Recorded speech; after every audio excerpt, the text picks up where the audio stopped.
It's our honor to have with us Sri M, a yogi, a spiritual guide, a social reformer, and an educationist. He's been involved in serving humanity and raising human consciousness by imparting the lessons of yoga across the world. Born in Thiruvananthapuram in Kerala, in India, his transformational journey from a young boy to a living yogi is a fascinating story symbolized by single-minded discipline and dedication. Sri M will address us tonight on the topic of yoga beyond body postures. So if you have any questions, please hold on till the end of the talk. So with much further ado, welcome Sri M. Maybe people can put their phones on silent. Yes, please, that would be wonderful. Silent or switched off, either of them would do. Thank you.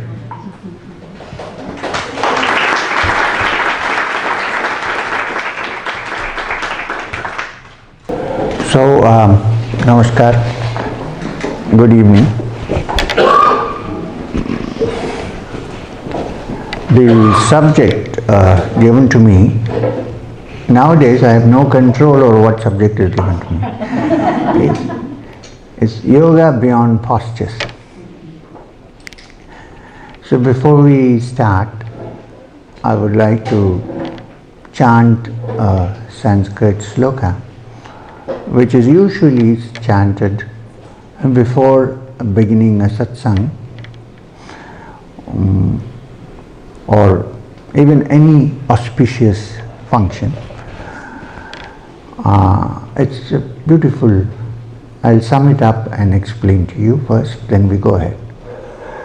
This is Om Sahana Vavathu, Sahana Bhunaktu, Sahaviryam Karavavahai, Tejasvina Vaditamastu ma Vidvishavahai, Om Shanti Shanti Shanti. One. The other. Sarve Bhavantu Sukhinaha, Sarve Santu Niramaya, Sarve Bhadrani Pashyantu, Ma Kaschid Dukkapad Bhavet, Loka Samasta Sukhino Bhavantu. If I explain the first one,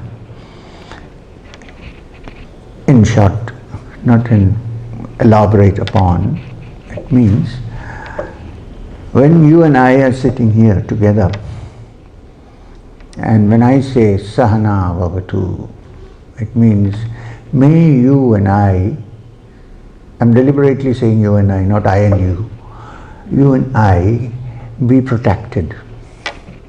Om Sahana Vavathu. Protected from, well, in this room, I think we are quite protected. So protected that we all must be feeling warm. You know? So we are protected.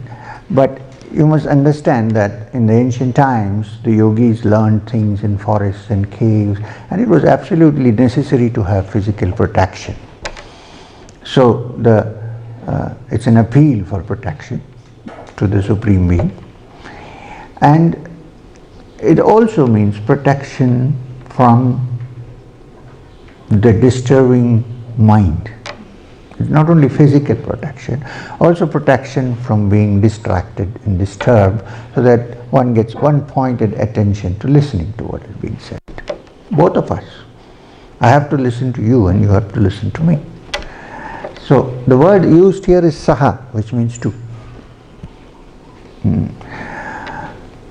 Then the next one, sahano bhunaktu, may both of us be nourished. Now you know nourishment, physical nourishment is on the table. There is also something called mental nourishment, which is to nourish the mind and not let it fall into actions which are detrimental to our well-being and thinking. So, to be nourished. Now when physical nourishment is necessary, because if you don't eat food for 10 days, you cannot even think. And in the science of yoga, you don't put your thinking process into the freezer, you think. In the proper way, of course. There are two ways of thinking. You can think proper, you can think improper, but you need to think. So, and it means sahana bhunaktu, may you and I be nourished. Sahaviryam karavavahai, may the virya, virya means vitality, in you and me increase. Vitality and virility in you and me, may it increase. This is the third appeal to whoever or whatever. And this other one is Tejasvina vaditamastu. May our spiritual energies, tejas, may we be illumined from within. And the last sentence, Ma vidvisha vahe. Let's not fight with each other. This is specifically said because when there is a debate, there is no fight. When there is an argument, there is a fight. When you say the difference between a debate and an argument is that when I argue, then I have my point of view and you have your point of view. Clash. When it's a debate, then both of us are sitting together and looking at the problem and trying to solve it. That's a debate. In Sanskrit, the debate is called samvada. Samvada.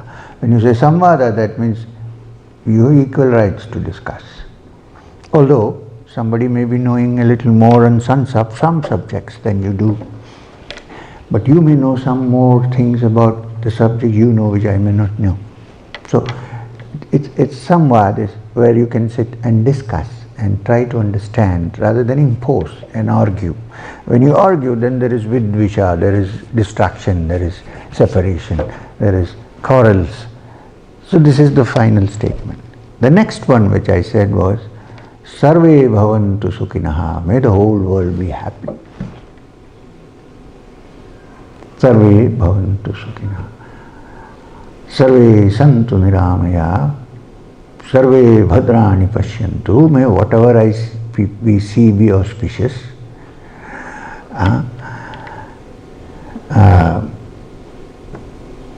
Then what is this? What? Ma kaschit dukkhapat bhavet. May no one have pain as much as possible. Sometimes when I ask these questions, what did I say? I have a doctor friend in the US. He sent me an email the other day, sir, I think you're becoming senile, you have memory failure, so you need to take these medicines, 1, 2, 3. I told him, basically I just want to know if you're listening. In Vedanta, they describe 2 states, Jagrata, wakefulness, and Sushupti, sleep. So sometimes you think you're in Jagrati, but in Sushupti, deep sleep. So that's why. I'm not blaming anybody. So, and last I said was, see, Sanskrit from Paris. So, Loka samasta Sukhino Bhavantu. May the entire world be happy. So with this premise we start. I like the subject that you've given me today, yoga beyond postures. Now please let me explain. This does not mean that I'm against postures. Yoga postures are very important. I was very surprised. Just before coming here to Switzerland, for the first time I landed in Moscow. And I thought, well, I knew that it's no more like Stalin's era or all that, but still I was quite surprised. Many young people, many. And I had 4 gatherings there, 4 talks. There was a number of people, mostly young people. And they're all interested in the practice of yoga. When they say yoga, they mean physical yoga, of course. There are a few who have gone beyond that, but physical yoga. And they're so fit and they're so nice. In fact, somebody was complaining, scratching his head, that the vodka sales is going down. And me, sitting before you, I am a person who has been doing yoga postures from the age of 8, 9 till now. I'm 70 years old now. 69, 70. My mind is not old, but year-wise, even my body is not so old. If there are young people who like to try this, I'm ready for that. And may I tell you why? It's yoga. Now yoga also, the Kundalini went down. So yoga, in the sense that when you practice yoga, you also need special diets. You have to control. I mean, even otherwise, if you do yoga postures, it's good. It helps a lot. We'll come to that slowly. What I'm trying to say that I am one who has been practicing even today. In the morning, I get up, I do my yoga. At least for half an hour. I've cut down much now. I don't do the whole elaborate stuff, but I do. And it keeps you physically fit. Your muscles are supple, and because the body becomes healthy, the mind is also healthy. It's interconnected. You need to have a fit body to have a fit mind. So it's wonderful. However, yoga is not only postures. This is what I'm trying to say. It's beyond postures. So we need to look at this. Actually, the teachings of yoga are very ancient. Even when they did archaeological digging in Mohenjo-daro and Harappa, in Mohenjo-daro, they found a person sitting in yogic posture. So you can imagine how old it is. It's very old. However, the science of yoga was codified and made into a certain order and gathered together and made into sutras. Now when you say sutras, they're aphorisms. You know what an aphorism is? It's a digested, edited version of something that you're saying. The truth. Like if I have to say the entire thrust of Vedanta is to find your origin. Now this is a sutra. If I say that, I need to open it up. One needs to comment on it, expand it, explain it. So the great sage Patanjali, maybe 600 or 700 years ago, wrote this text which is called the Yoga Sutras of Patanjali. It's not very big, it's neither very small, it's quite a moderate collection of aphorisms. So being aphorisms, sutras, they need to be interpreted, opened up and explained because they're so tightly edited. There have been two traditional translators and commentators on the Yoga Sutras. One is Vyasa, commentator Vyasa. The other is Vachaspati Mishra, but there have been several. In modern times, Swami Vivekananda translated and commented on the Yoga Sutras of Patanjali, which is available in the Ramakrishna Mission in the form of Raja Yoga, small book. Thorough translation, very good interpretation. So, in the Yoga Sutras, what is the definition that Patanjali gives to the word yoga? I know you must have heard that yoga means yuj, to get together, to merge, to combine, and so on. Patanjali defines yoga as yogas chitta vritti nirodha, which means yoga is the nirodha of the vrittis of the chitta. Am I speaking English? So,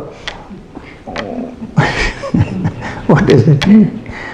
So, it means that the ultimate aim of yoga,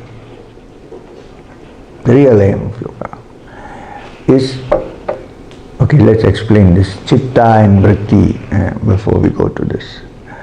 The definition is yogas chitta vritti nirodha. Now, chitta is a general word used for the mind stuff, with all our thoughts, everything, good, bad, entertainment, philosophy, metaphysics, everything put together as thought is the chitta. Now, usually our mind, the chitta, is not one whole, it's kind of fragmented to different pieces. I have my At one time I think this way, another time I think another way. I am interested in this, I'm also interested in that. Sometimes that becomes more interesting than this, and so on and so forth. Then there is anger sometimes, there is attraction, there is repulsion, the conflicts of the mind and the distractions of the mind. Most of our minds are distracted. We can't sit for 1 minute quietly because it's all scattered and distracted. Because it's scattered and distracted, you don't see into the depths of your mind because it's mostly on the surface and it's jumping from tree branch to branch like a monkey. So, the other result of this is because we are distracted, we also lose a lot of energy. If the mind was not distracted, it was not scattered in all directions, if it was not in conflict all the time, and if it is not fragmented, you will save a lot of energy because the mind intrinsically has a lot of energy. What is distracted, it's thrown to the winds because of all this distraction and tension and conflicts and so on.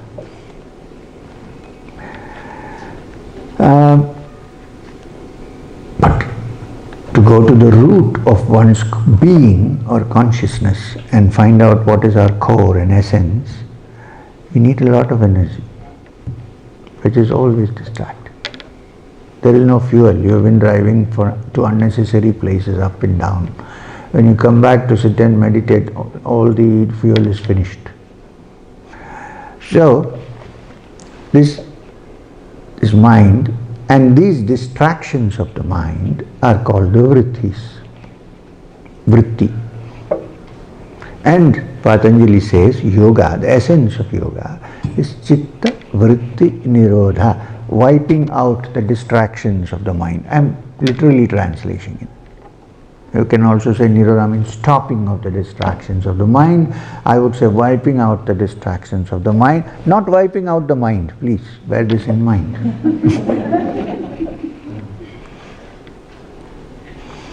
To wipe out the distractions and the conflicts and the negativities of the mind so that the mind goes back to its original state where it reflects the core of our consciousness, which is the Purusha. Purusha is a word from Sankhya. Much of yogic terminology is derived from the Sankhya of Kapila. So, this is the aim of yoga. Yogas chitta vritti nirodha. After having said that, Patanjali has divided the teachings of the Yoga Sutras into first a description of the ultimate state of consciousness of a person who has managed to free himself totally from distractions, he or she. And that state is called Samadhi. So the first chapter is called Samadhi Pada, which means that stage in which you can reach finally when all the distractions have died down and your mind is calm, placid and clear. And because if you don't have a clear mind like a mirror, clean mirror, you cannot come face to face with your true consciousness, which is blissful in nature, which is infinite and ever expanding.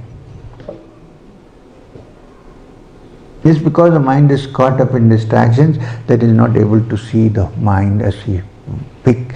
Actually, in the experience of Samadhi, the yogi sees consciousness not as belonging to him, but as belonging to everybody, all creatures, to everyone, all living beings. When I say living beings, please include human beings also. I'm saying this because there are people who feed sugar to ants but kill human beings. Human beings are included in your compassion, please. So, Samadhi Pada. So, this is the first chapter. It requires a great deal of study. You have to go into it very carefully, describing the different states of consciousness as the mind becomes clearer and clearer, and the prakriti that envelops the mind is freed and made quiet so that the mind realizes the ultimate essence of Purusha as an all-pervading supreme reality blissful by itself, intrinsically, without having to depend on anything for happiness outside. Self-contentedness and self-possessed. Now, this is the first chapter. The second chapter is what we need to deal with today. The second chapter is called Sadhana Pada. Sadhana Paada. Not Sadhana, Sadhana. Sadhana Paada, which means the chapter on practice. Now, what Patanjali is trying to say is this samadhi which I have described in the first chapter. When I say samadhi, please understand it's a state of consciousness. Normally in India we think samadhi means somebody died and you buried him and put a plaque on it, samadhi.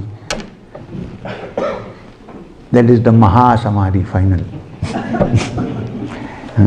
So, to reach that state, he has described some practices, how to remove the distractions of the mind, chitta vritti nirodha. So that comes in the second chapter. Then there is a chapter called the Vibhuti Pada, which means what are the glories and greatness that come to the yogi when he practices the sadhana.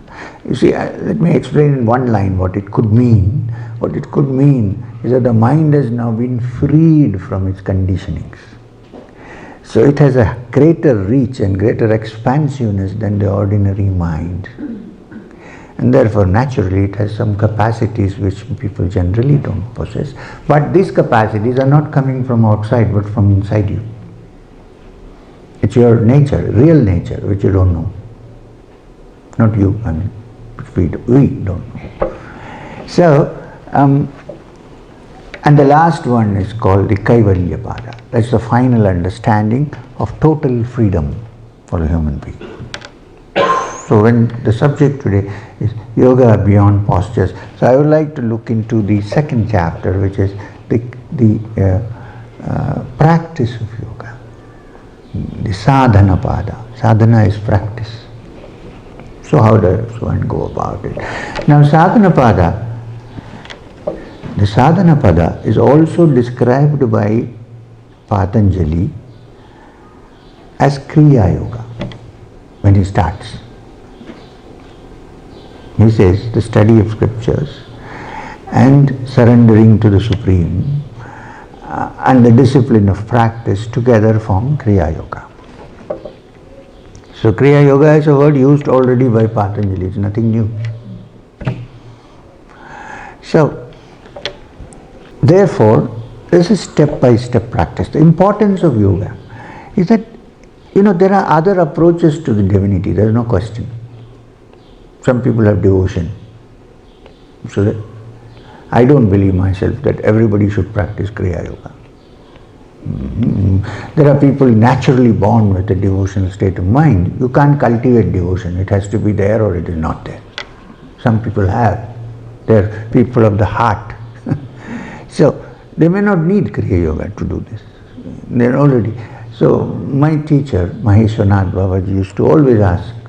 Some people used to come to him and insist, oh, we want Kriya Yoga. He said, listen, you probably don't need to do Kriya Yoga because there may be some other way for you. It's not as if those who doing Kriya Yoga are some kind of elite people and others are lost. This cannot be. The Bhagavad Gita has 18 chapters and there are 18 approaches to the divine. So, however, it's my tradition and I have found that it's good. And when I say Kriya Yoga, it means a particular practice, systematic practice, step by step. It's good for scientific minds to take up yoga because there you go step by step. You measure your progress, you know where you're moving, and it is systematic. For such people, yoga is the best. Now, therefore, when Patanjali says the practice of yoga has 8 important steps, starting with yama, I'll explain, yama and niyama, and there comes asana. part of yoga, of course, important. So, yama, niyama, asana, pranayama, pratyahara, dharana, dhyana, samadhi, iva samyama. Altogether, these form the practice of yoga. So, let's start with, of course, asanas are the third part of yoga. So, it's called Ashtanga Yoga because it has 8 branches. Not because somebody called it Ashtanga Yoga. Already, Patanjali has never used the word Ashtanga Yoga. Others have, to show that it has 8 limbs. Once I went to Wisconsin to a small group of American yoga practitioners, and so asked them, so what yoga are you practicing? They said, Ashtanga Yoga. I said, wonderful. So I said, do you have any idea who is the founder of Ashtanga Yoga? Yeah, they said, who? I said, who? V.K.S. Iyengar. Well, V.K.S. Iyengar was a good practitioner of Ashtanga Yoga, and he took it to the West. All that is understood. The founder of Ashtanga Yoga is Patanjali Maharishi. And what are the angas? One, yama, niyama. Then comes asana. So let's look at each. Today at the WHO, I didn't have time to go into the details because things were different, and we were looking at the scientific research part of yoga. So now we get some time. Yama niyama. The yama niyamas are the basic fundamental rules and regulations that a yogi who seriously wants to delve into his consciousness and find out its essence and its core has to practice in daily life. And it's something to do with your daily life. For instance, I give an example. I can't say every day in the evening I will go to the bar and I'll drink, I don't know what they drink here. In Russia it was easy. 5 shots of vodka and then I will become a yogi. Not going to work. I'm not saying that people who drink are bad. I know some good people who drink. That's not the question. I'm saying as a discipline. If you are a yogi and you want to practice, then first you should be able to control these instincts in you, at least to some extent. You may not be able to control 100%. If you can, then you're already a yogi. You don't have to practice any Sadhana Paada. You're done. But beginner, when he starts the practice of yoga, some rules have to be followed, some regulations. Basically, there should be moderation in everything. That Krishna explains very beautifully in the Gita. When he talks to Arjuna, he says, this yoga is not for him who eats too much or eats too little, sleeps too much or sleeps too little. And this is a metaphor, of course, to show that there is moderation in everything. If you have a heart problem and if your physician tells you, hey, in the evening you should have a glass of wine, well, have it. But does it stop with wine? No. 2, 3, 4, down. So, I'm not saying you should drink wine or not drink wine. I'm just discussing the yama niyamas, the moderation required. It's nice to go for a play or a musical once in a while. If I go there, 24 hours listening to music or so entertainment also can be regulated. And food. Well, when you're hungry, you should eat your food. Make sure that you don't overeat, because the result of overeating is not nourishment, it is sleep, inertia. And if you don't eat at all and decide I'm going to fast for 10 days because I'm a yogi, not possible in this era now. It's possible in the Treta Yuga maybe. You'll probably die.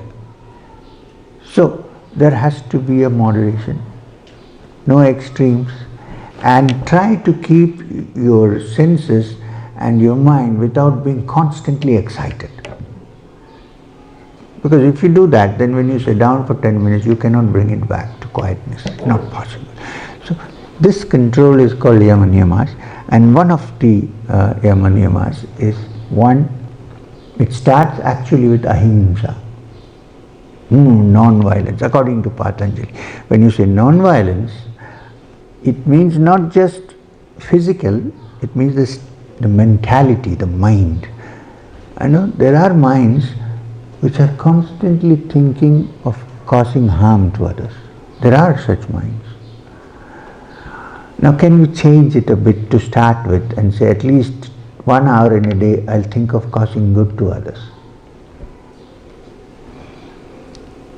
And ahimsa also means, when you say non-violence, not to cause injury to other living beings as far as you can.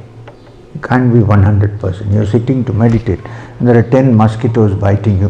You might slap it. I mean, it's okay. But it should not be that you simply want to kill a mosquito which is going there.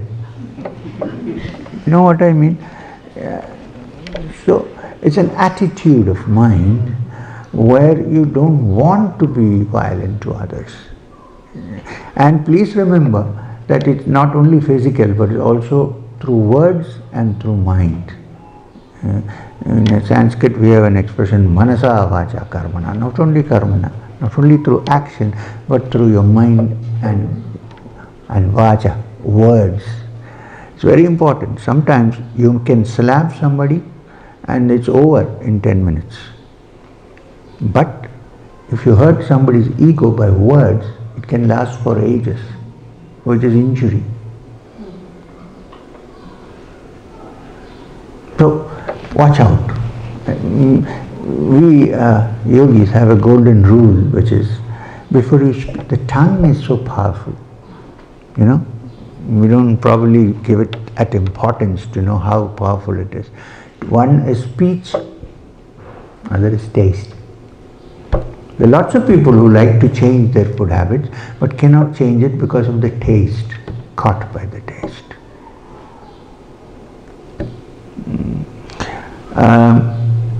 And what we say can create a problem anywhere. A simple word can do it. So why don't we use words to create goodwill instead of violence and problems and pain? And when you say something to somebody, we have a golden rule. I adopt that as much as I can, being a human being. That is, before you speak, hold for a minute, for a second, and think, hey, just a minute, what am I going to say? Give me a practical thing. What am I going to say? 1 second. To who am I going to say this? Because I can say one thing to one person which would not have a bad effect, but somebody else may be hurt by it. So also, who am I talking to? And third, is this the right situation to say it? It may be the truth, but sometimes there are times when you can't speak that truth in that situation. Imagine a husband who had had a terrible fight with his wife. He comes to a satsang and I say, you have to treat your wife well. He'll probably go home. He's so angry. So it's right, what I'm saying is right, but it is not the situation to say it to this person. So if you can carefully look at these 3 things, it's not so difficult. It's not so difficult. If I can do it, you can do it. If you look carefully and keep your tongue under control and your taste buds under control. Enjoy, certainly, if you want to enjoy, but don't become a slave to that enjoyment. That's all I'm saying. Be free. So, these are some of the yama niyamas. There are 1 or 2 yama niyamas which are like simplicity in life, not to have too many possessions.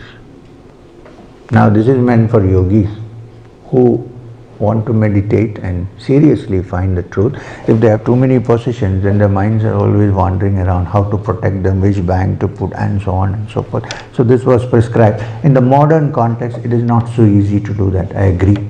But still try to curtail as much as you can.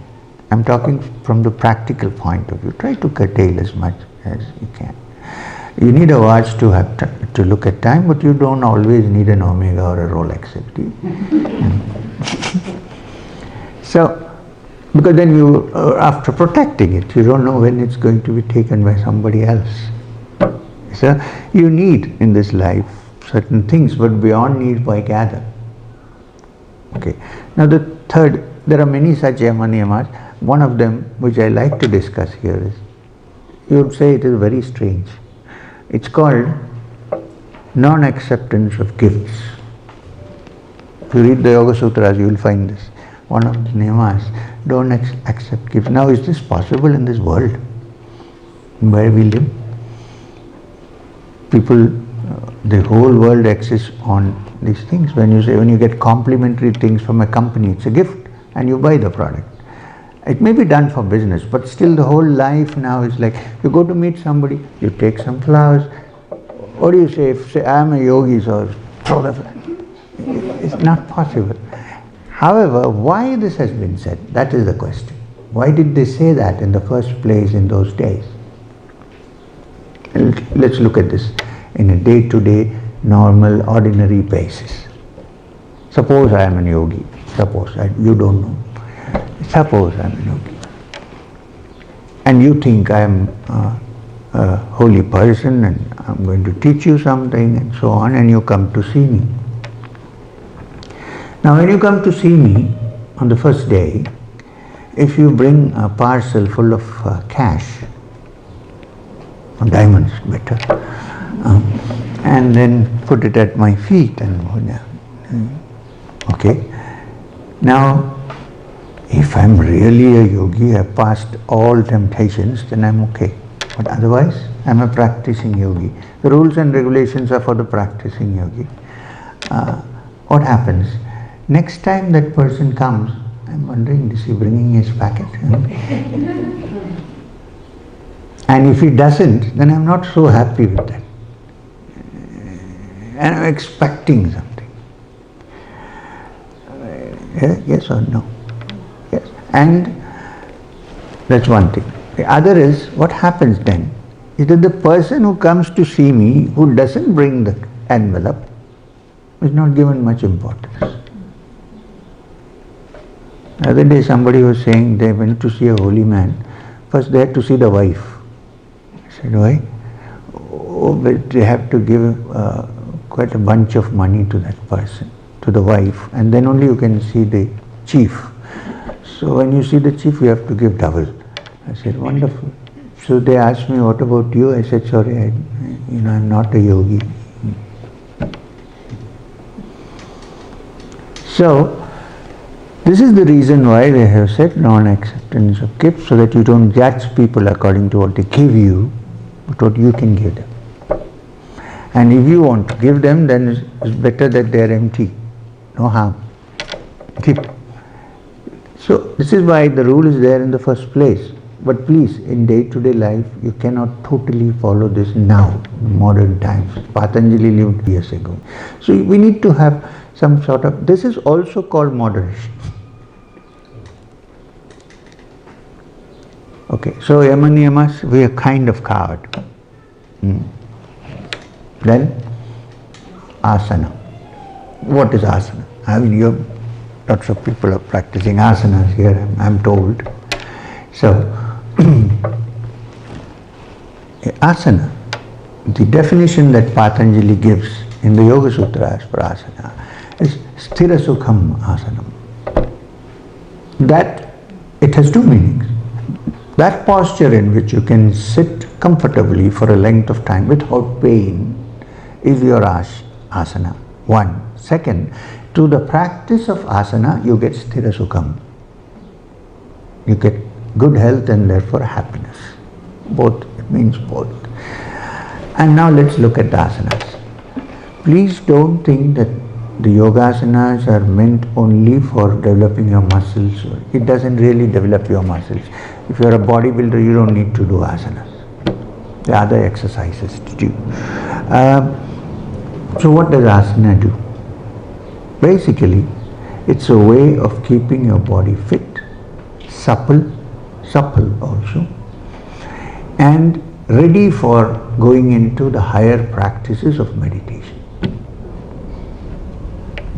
So you learn how to sit cross-legged, you learn many postures which are all part of yoga. And also for good health, if you, at least as a preventive from the beginning, when you're young, if you start practicing yoga asanas, under proper care of course, don't overdo anything, you're sure to avoid most of the pitfalls in your physical health that happen now.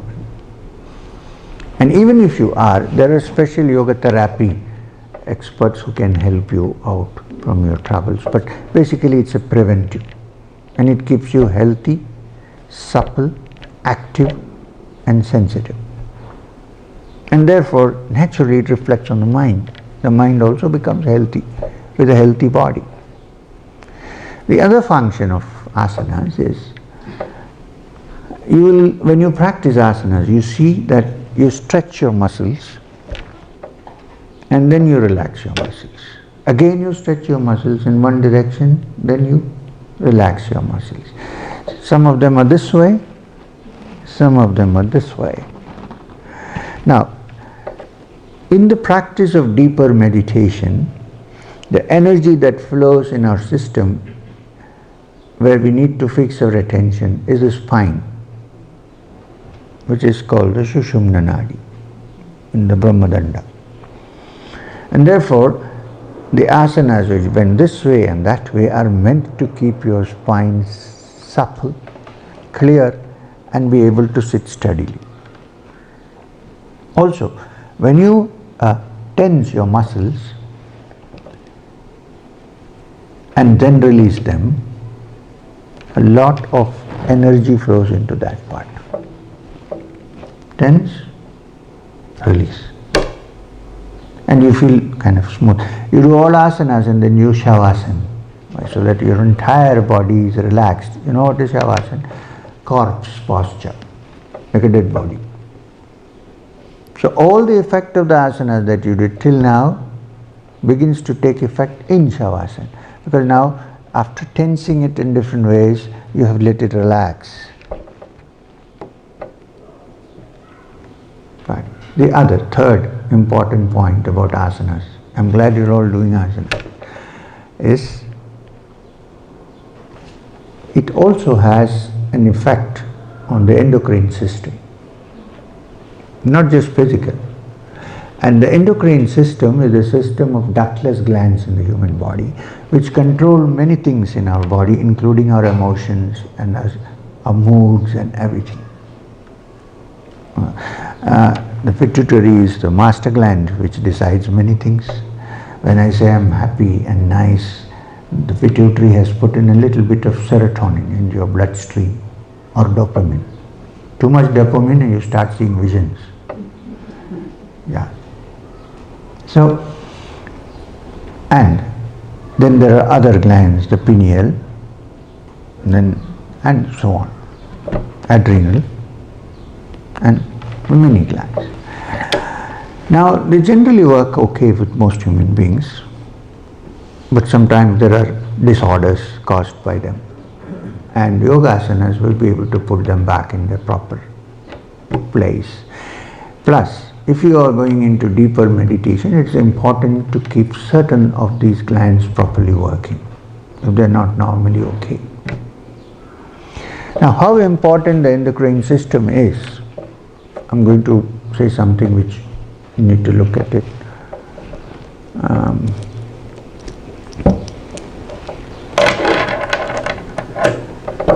And that is, might go from time to timelessness, so I keep my watching.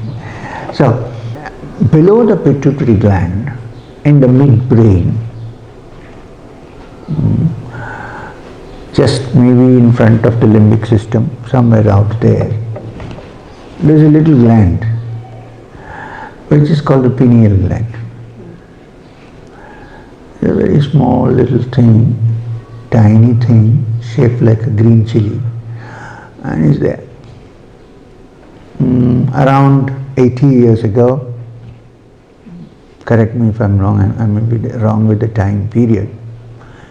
Around 80 years ago, the medical profession, when doctors said that is a vestige organ. waste, there's nothing, nobody knows what it does. In spite of the fact that it has cones just like the retina of the eye, in spite of that, they said it doesn't have any use. It's a vestige organ, like the vermiform appendix, which is a vestige organ. This is, nobody knows why, it's just there, it's an accident. I think around 60 years ago they began to discover that it's a very important endocrine gland that controls your sleep and waking cycle. In medical terms, it's called a circadian rhythm. Right? When the room becomes dark and everything is quiet, then there is a little hormone in the pineal gland which is called melatonin. So it injects a little bit of this into your blood. And not injects, it flows into your blood. And you feel very sleepy. You go to sleep. This is what happens in a jet lag. You change time zones and your circadian rhythm, the pineal gland is a little bit confused. It doesn't know when it is night and when it is day, and therefore you can't sleep. The circadian rhythm is disturbed. So what does the doctor say? Eat melatonin. It's not a good thing, believe me. Better to let it take some time, but that people are busy, they can't afford to do it. If I'm going to say something which may surprise you, I don't have jet lag. I keep traveling all over the world, different time zones. Why all over the world? You go to the United States, in 10 districts, in 10 states there are different time zones. So how long does it take for me? 1 day. Of course, it takes about a day. And how do I do it? Allow the pineal gland to function in its proper way, which means the mind can control the pineal. And also, you need a little bit of more circulation of blood in that area. So, if you can't do Shirsasana, lie down on the bed and let your head hang down backwards. Try it for some time. And don't suddenly get up. You'll break your neck very slowly. Unless you have high blood pressure, possibility of a hemorrhage, but you know what I mean. So, soon restores itself. When the blood circulation is clear, then it restores itself, starts working, and you're okay the next day. People always ask me, no jet lag? If I can do it, you can do it. Yeah, so I'm just explaining one example to show how these glands are affected and they kind of rule our whole life because of our moods and sleep and so on and so forth. Okay, another example. I know many of us get angry. Now we know that anger is not good for us. It just increases the blood pressure. A great saint in Karnataka, who is the founder of the order called the Lingayat order, Basaveshwara, said, if you are angry, you are only burning your own house. Nothing happens to the neighbor's house. So you decide, this is not good for me, this anger. I should get rid of it. I have decided. Only if I have decided. If I think anger is okay for me, it is good for me, then no chance. You can carry on with it. If I say, no, this is not good for me. In fact, I could have performed better without anger. I could do things better without getting angry. And then you say, but I'm trying to control it now. How am I able to control it? Well, first step is that I think I should. Important. The intention is important. And then I must find out how I can control that particular hormone that is released into my body when I get angry. Generally, when I get angry, a large amount of adrenaline is pumped into my system. Adrenaline is also for action, for an emergency. Then your blood is flushed with it. And then the anger grows. So the way is first decide, okay, I don't want to be angry. I'll try my best to stop it. I can't stop it, so I need to reduce it.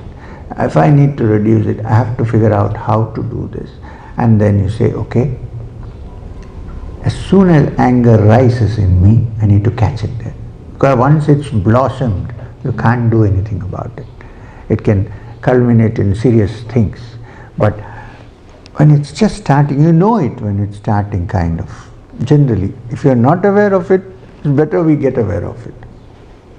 There's some feeling in the pit of my stomach. It's the same thing that comes when I have fear and I have anger. There's some kind of burning taking place in the pit of my stomach. There's something happening. Now, there is a particular asana among the many asanas, which I can guarantee you that if you practice regularly, on a regular basis, and also you want to get rid of anger, not otherwise, then you're sure that your anger can be reduced to 50% because in this asana, the adrenal glands, which are near the kidneys in here, are massaged by the muscles regularly. 2 times a day if you do this massaging for them, then there is a little chance of them suddenly flaring up. It should take over a period of time. Yoga works only through practice. It's like Ayurveda. Ayurveda works through long-term basis. It's not a quick pop pill. It goes to the root and tries to solve the problem. So it takes time. So in the same way, so is there an asana that can do this? Yes. But don't do only that, because you need little anger to survive in this world. Or at least pretend to be angry. This is called the Matsyasana, the fish posture. I'm sure you're all doing yoga, so you know what is Matsyasana. Anybody wants to show it?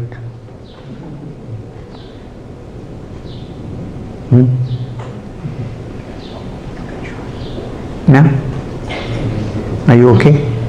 I'm fine. I want to do the lotus now.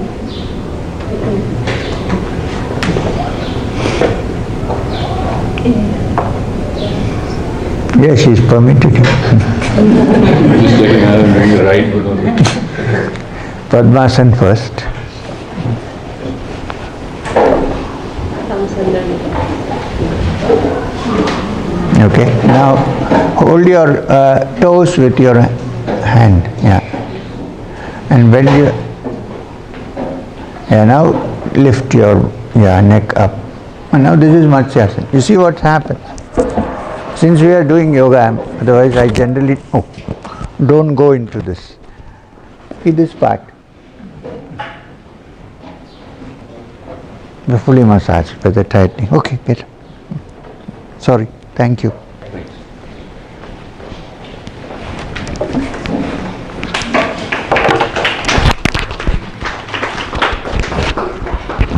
You got an applause, Arun? Okay. So, there are several asanas which have several such functions. So if you choose a few asanas which are good for you, some are good for digestion, some are good for... Also generally, in all our life we move around, we hardly put our head down. It's always up. And we think it's good not to bow down before. Okay, fine, don't bow down before anybody. But close the room and bow down when nobody's around, to nothing. You bow down, what happens? Shirsasana, Sarvangasana, the blood circulation here increases. And therefore, even your efficiency in thinking increases because the brain is good circulation of blood.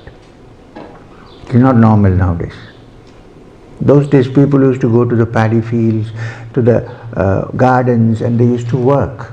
And they used to put their heads down. We don't have any work now. We sit in cars, we move up and down, we have nothing. And we won't bend our heads down before anybody. Okay, great. In the olden days, they used to have small doors for temples because whether you like it or not, you have to bend.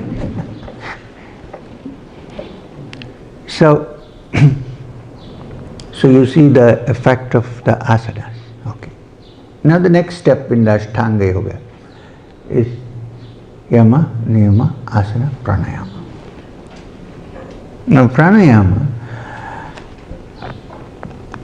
is, the human body has life energy which is called prana. And it is prana that keeps your heart going. Of course, one would say that the heart is controlled by the vagus nerve and muscles. But the energy, the prana, is what causes all movement, all digestion, metabolism.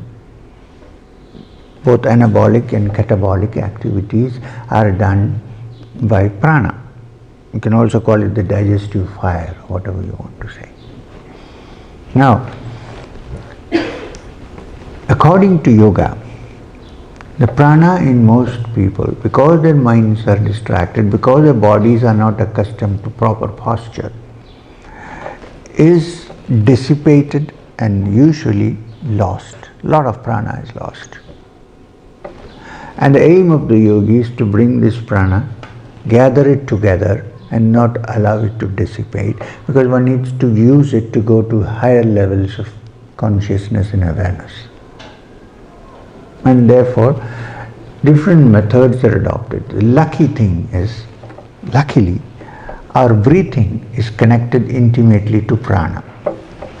So when you say pranayama, it's not breath control, but it is the manipulation of your breathing patterns and which directly affect and influence your prana. Breath is not prana. Breath is linked intimately, the nearest, closest thing to prana. So when you control your breath and put it in a certain pattern, you adjust your prana accordingly, your life energies. Also, your moods, your mind, the moods of your mind are in some way affected by the rhythm of your breathing. For an example, I was saying today in the morning, if you're angry or you're doing something very physical, close your eyes and just watch the pattern of your breathing, the rhythm of your breathing. Usually, your breath would also be very agitated, very fast, very agitated. However, if you are sitting and listening to some good music, I hope now it is quiet, to some good music, or it could be anything from Tyagaraja Swami to Beethoven, and you're listening to the symphony or beautiful music, close your eyes and look at your breath. Very slow, very calm. So, since the rhythm of the breath is governed by your mood, the question is, can we allow the mind, the breath, to govern your mood? In the sense, is there some way by which I can practically and voluntarily adjust the rhythm of my breath so that it affects my mind, calms it down? Or if it's too calm, maybe for some reason I agitated it a little. So different pranayams, different rhythms of breathing have been worked out. In the Yoga Shastras, I cannot go into the details, but there are many. You have to study them to figure out, but study with the right guide and the right teacher, because pranayama is a serious affair. You don't want to end up in trouble. And too much of holding your breath forcefully is a terrible thing. It can cause a lung hemorrhage. So watch out carefully what you're doing. So there are different trainings in pranayama. There is alternate breathing, there is breathing through both nostrils. The simplest thing, of course, which you can do without any danger, which can put your mind and body in balance and the prana in balance, is the alternate nostril breathing.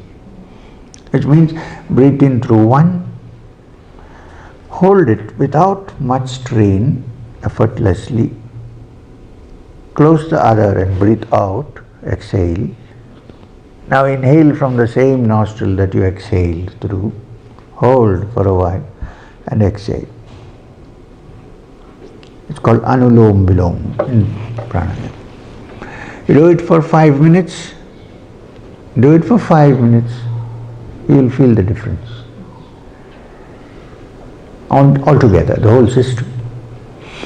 So, in fact, in ancient times, before one chanted the Gayatri, for instance, the mantra, they do Anulom Vilom a few times. So the breath is balanced. In yogic terminology, we say the left breath is called the Ida and the right breath is called the Pingala. But there are those two channels through which the breath flows, the Ida and the Pingala. And balancing them,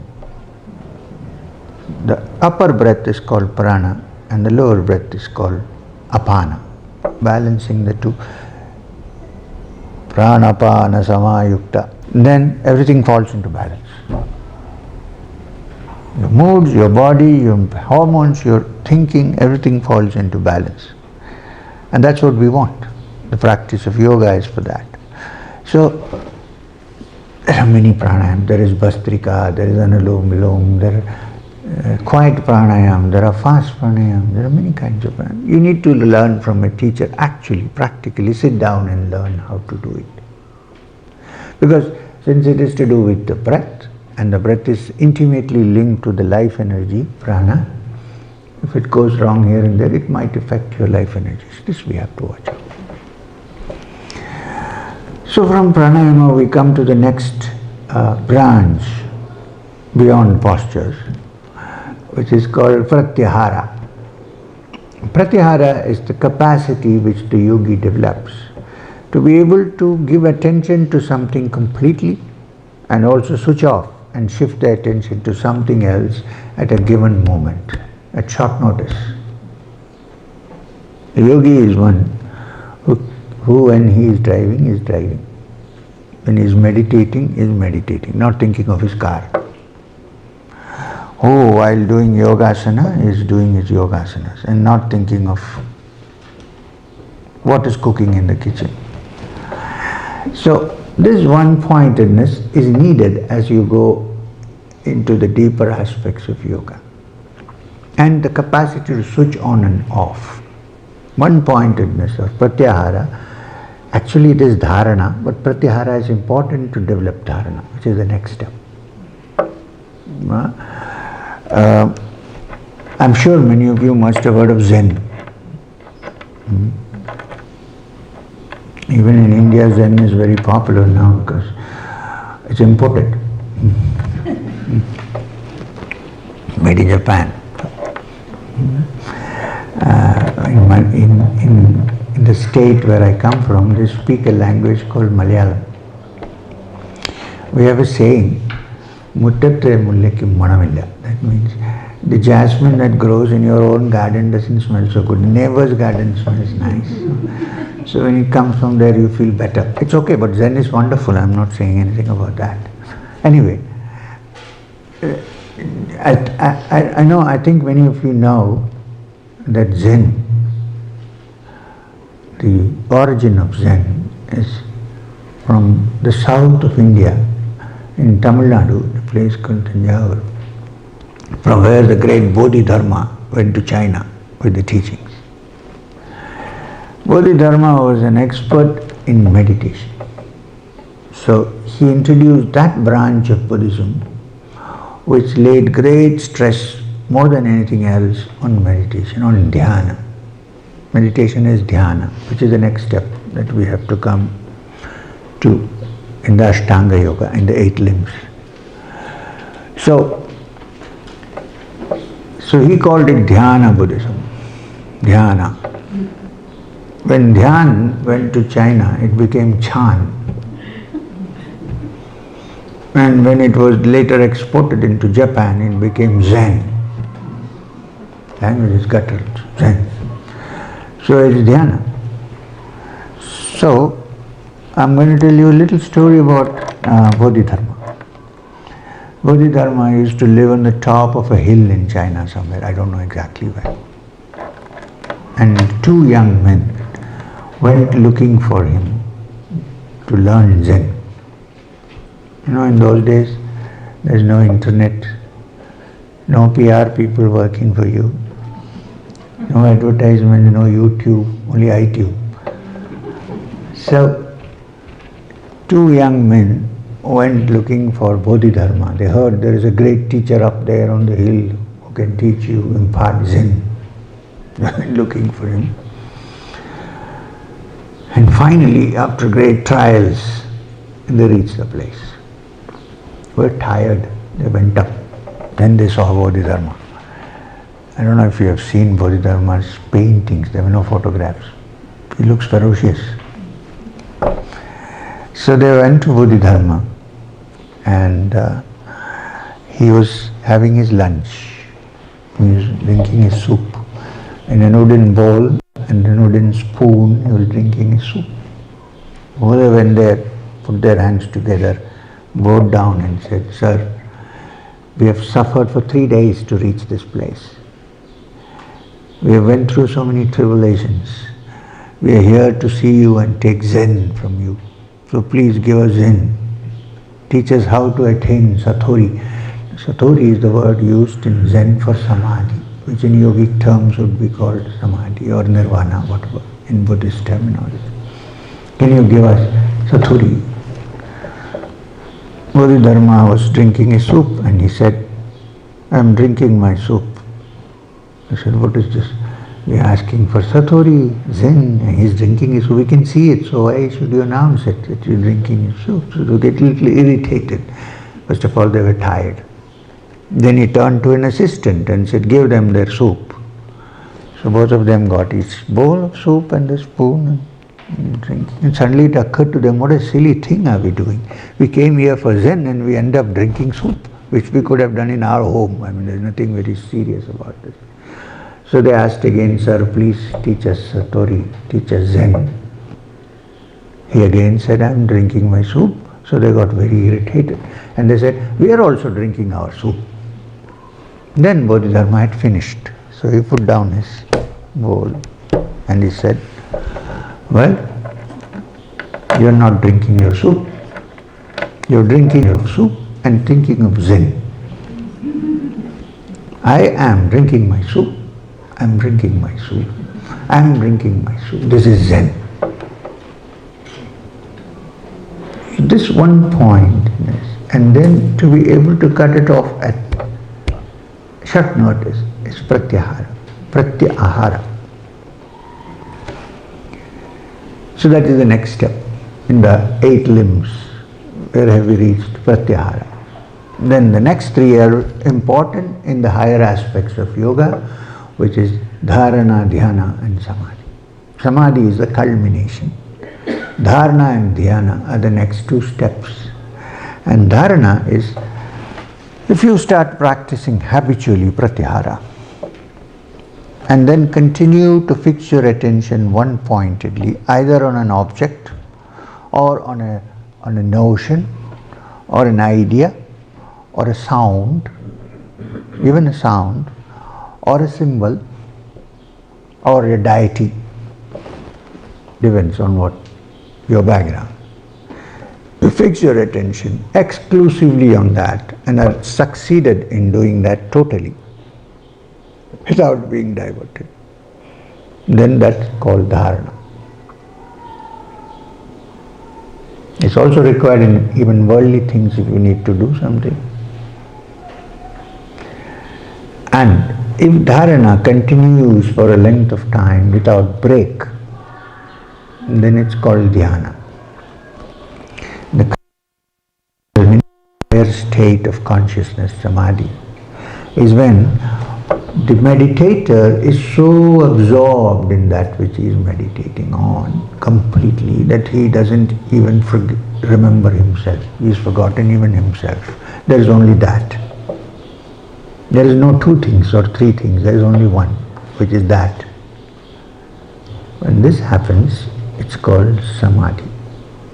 And according to yoga, when this samadhi happens and when your mind's distractions have been removed and this mind is calm and tranquil, and you're going deep within one pointedly, you realize that your true essence is actually an expansive, pure consciousness and not what you identify with all the time.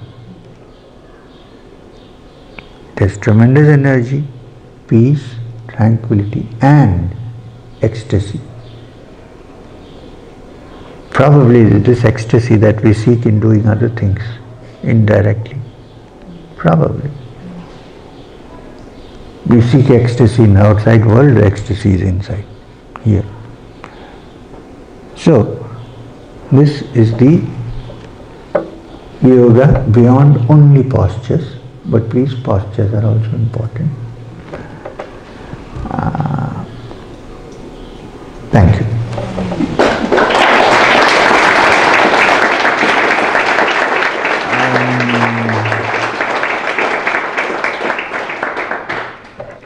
Do we have a dialogue? So is there any questions? There will be many questions, I'm sure, but we may not be able to take all the questions. But half an hour, Karin? Half an hour? We have to go back to Bern. You drive, I don't know. So, yes, if anybody needs to ask something, please put up your hand. So.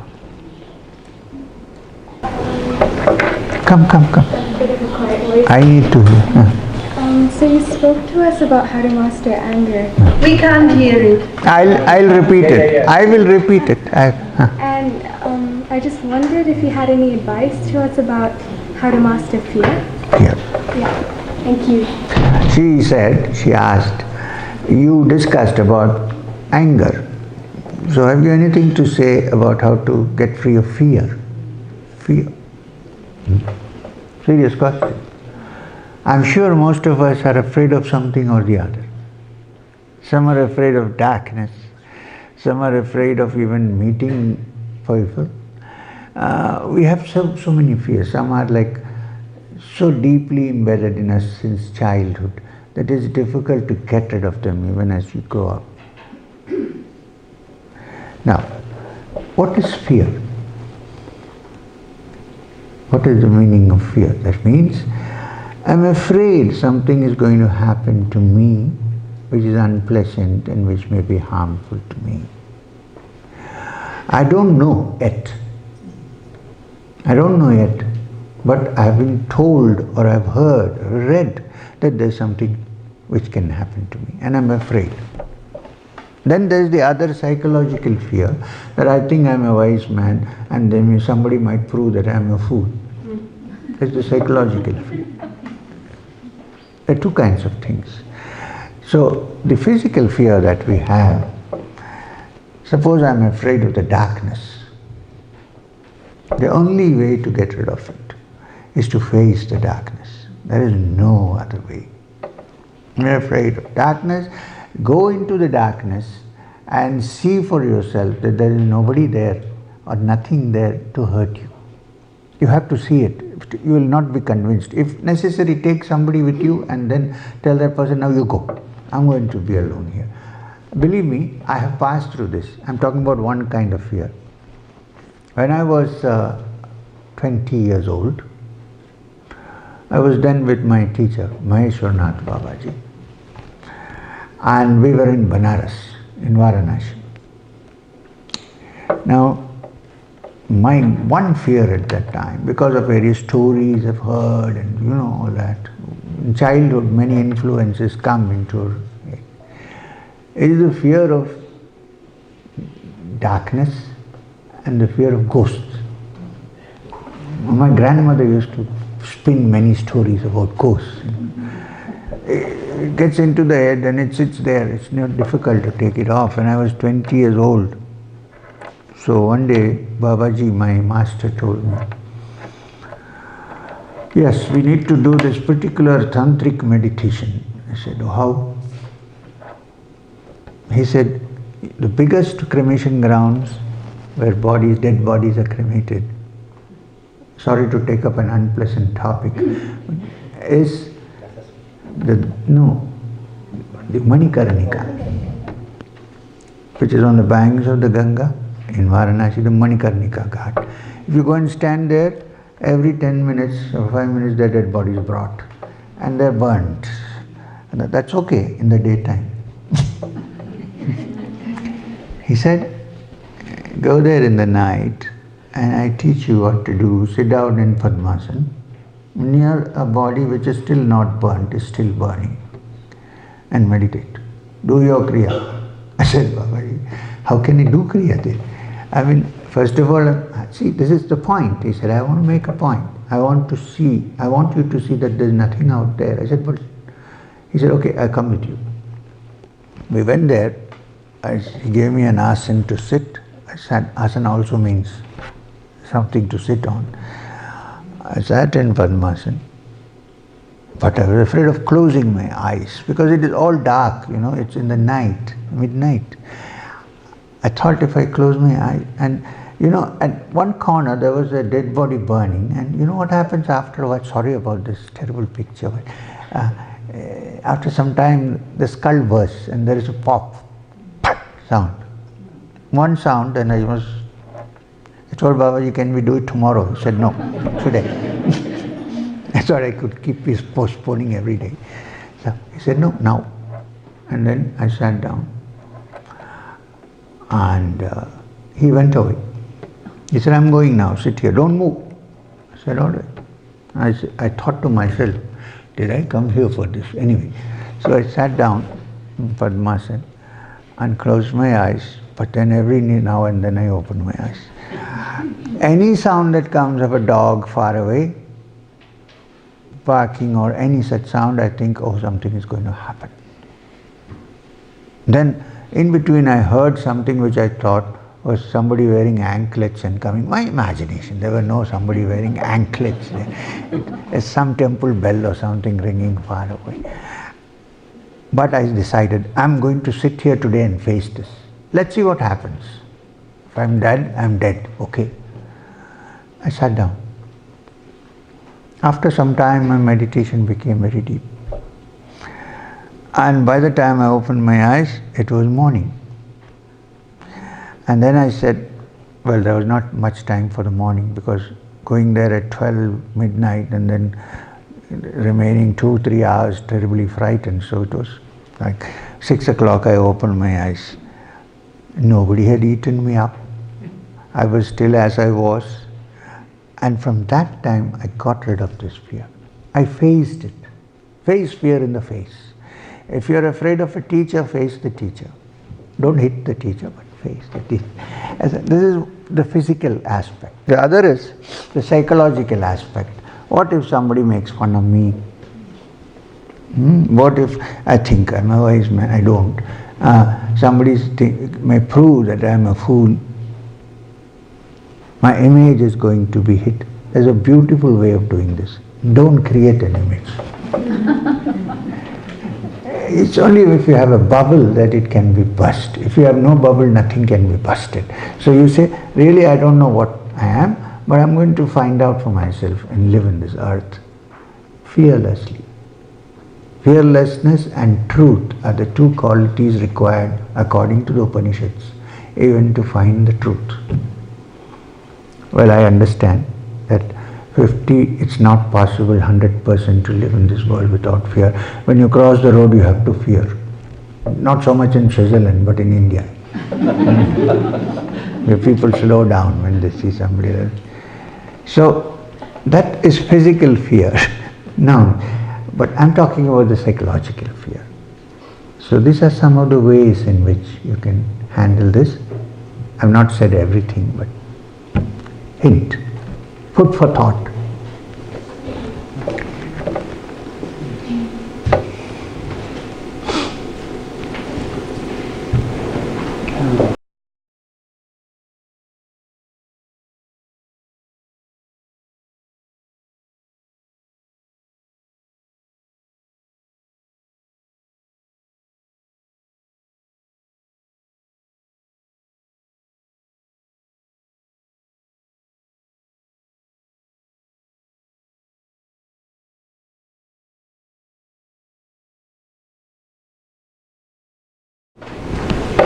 I read your first book, The Apprenticed of the Himalayan Master.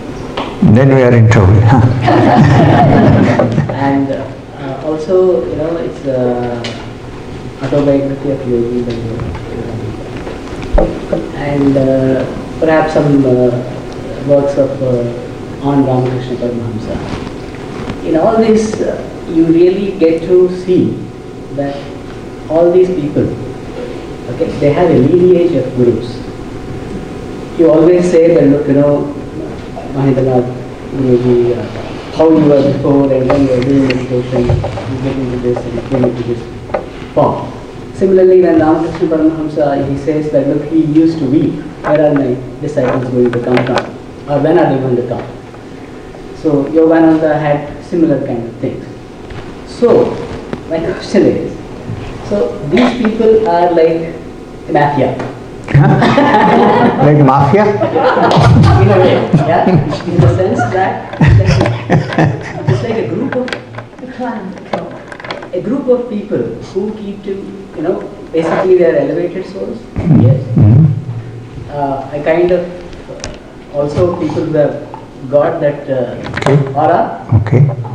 But for a common person, somebody who is trying to go on the spiritual path, so is it necessary that you need to have that lineage, and how you really get into that guru? It's a bit besides the I topic understand. now. I understand. First, let me tell you, they're not a mafia, first of all. And the origin is not Sicily, but it's somewhere else.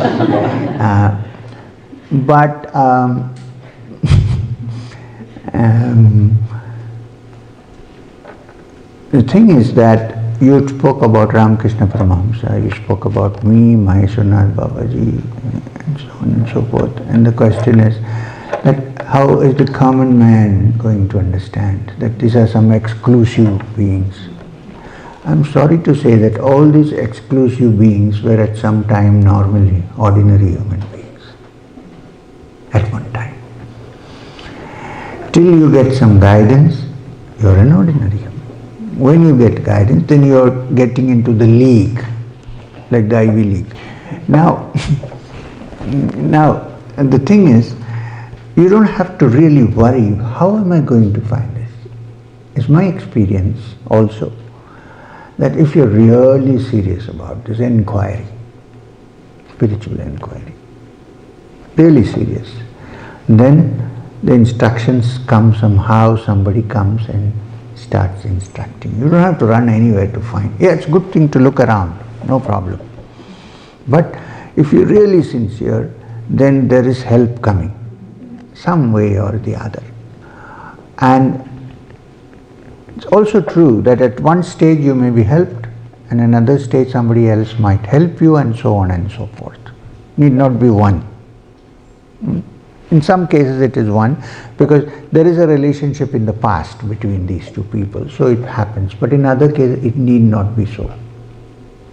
Now I'm going to say something which is important, which you have to remember. This is not ordinary for most people, but you said, yeah, so where do we get a guide or a teacher or a guru? And how do we find? There have been cases of very great spiritual beings who did not have a guide. For instance, Ramana Maharshi did not have a teacher. I won't say he's a normal person, human, but I mean, for all intents and purposes, he was. He used to eat, he used to sleep. I don't know whether he slept, but he used to eat, he used to walk, he used to talk.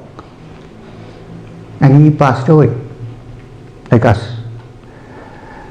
And yet, you can't find anywhere in his life any teacher as such. So, people usually say that he is self-taught. He started his inquiry on how to find out who he was actually, what is my true essence, and found it. Okay. While I admit that part, I also need to tell you that it's an extraordinary individual who can do that. It may not be common for humanity. It's an extraordinary individual.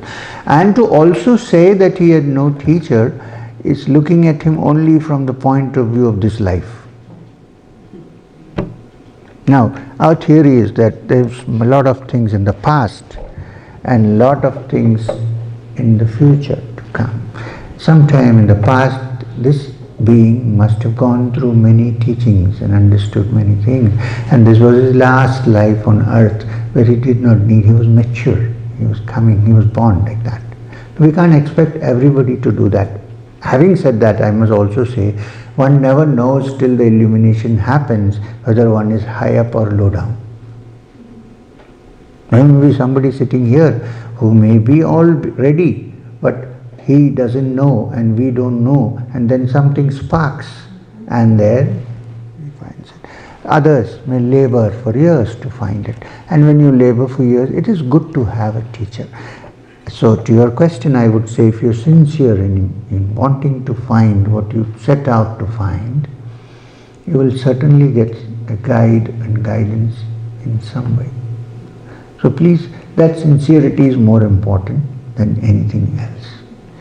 I didn't know I was going to be guided by Maheshwarnath Babaji, but I was sincere in my something. I don't know what I was looking for, and I was not satisfied with anybody. And then what happened? He came. In Ramakrishna Paramahamsa's case, he was not an ordinary man. He had risen to a certain level. So whenever he wanted guidance, somebody turned up.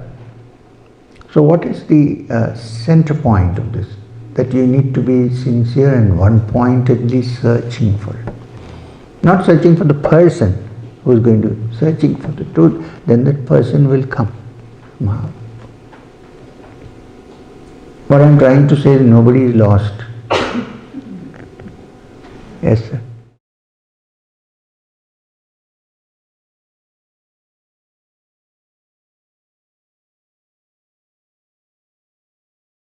But sir, that search comes by past karma or the current karma? That is not something that we need to speculate about. As long as the search is there, when you look at this world and find that there could be something beyond, the search has already started. We don't have to speculate whether it... If that is the case, Kalidasa said, Padavi Purva Punyana. So the enlightenment he says it is because of your Purva Punya. Kalidasa was a poet, he was not a saint.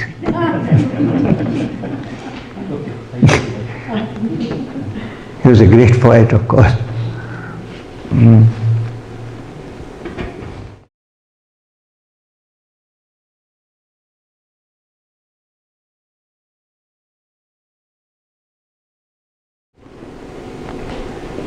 Last day. This is a special request. Would it be possible for you to lead us in a meditation? Now? No. Better than questions, right? After the question, when you're ready. I'm ready. Uncover. Okay. So now, he said lead us into meditation.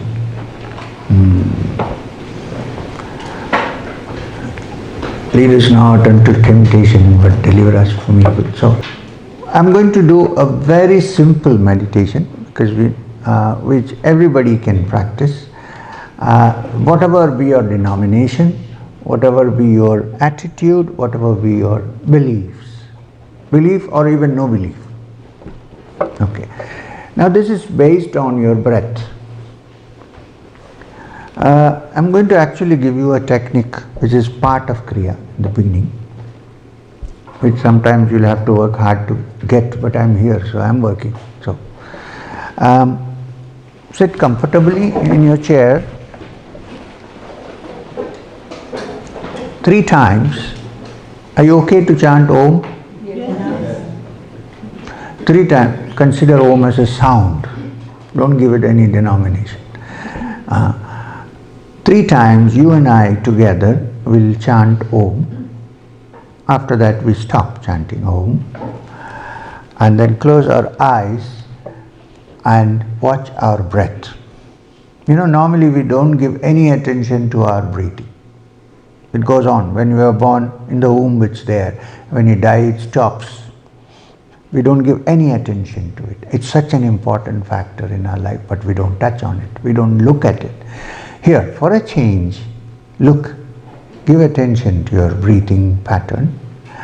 And as you breathe in, you can deliberately breathe in very slowly, like conscious breathing. As you breathe, watch your breath go in. And as it goes in your mind, chant the sound of hum, like humming, hum. Not loudly, but silently in your mind. As you breathe in, hum. Hold for half a second, 1 second, or half a minute, as you like, and then exhale. As you exhale, again watch your breath coming out. Feel it. And chant in your mind the sound of saw, S-A-U, saw.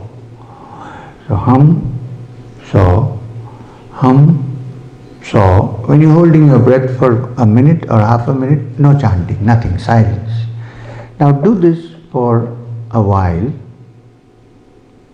and then stop even the chanting. Simply watch your breath and keep quiet for a while. And then when I clap, we can stop. Is that okay? Okay. So we're going to chant Om 3 times together. Shall we start?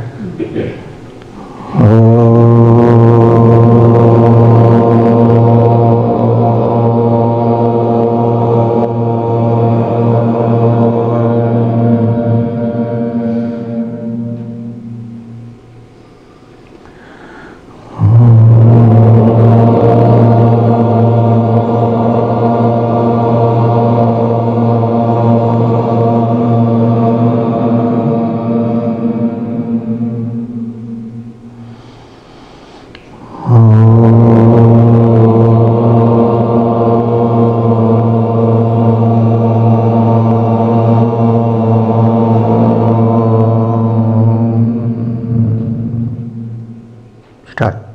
Hamsa. Hamsa is silent, not loud.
A good end to the talk. Okay, thank you.